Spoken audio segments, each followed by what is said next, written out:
क्या आप समुद्र की गहराई में छिपे रहस्य को जानना चाहते हैं? यह कहानी आपको झकझोर देगी। रात थी और समुद्र बिल्कुल शांत, बस लहरों की हल्की हल्की फुसफुसाहट और एक बूढ़ी नाव जो धीरे धीरे तट से दूर जा रही थी। इस नाव में एक अकेला मछुआरा था, जमाल। जमाल ने सबको चेतावनी दी थी कि वह उस रात समुद्र में नहीं जाएगा, लेकिन किस्मत को कुछ और मंजूर था।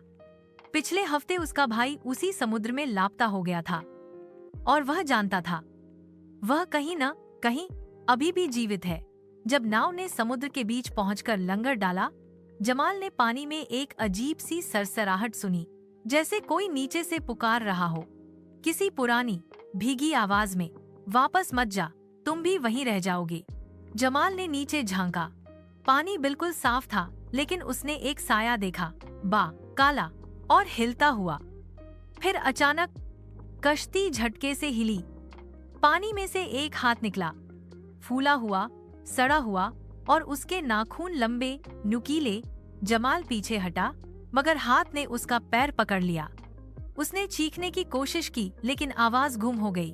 पानी में से वही आवाज फिर आई। वो सब जो नीचे गए वापस नहीं आए। पानी उबलने लगा, कश्ती झुकने लगी और फिर जमाल गायब। सुबह जब माहीगीरों ने कश्ती देखी, वो खाली थी। बस एक आवाज बाकी रह गई, जो हर चांदनी रात में समंदर के बीचों बीच सुनाई देती है, जमाल वापस आओ, हम अभी भी इंतजार कर रहे हैं। अगला हिस्सा जानने के लिए हमारे साथ रहिए।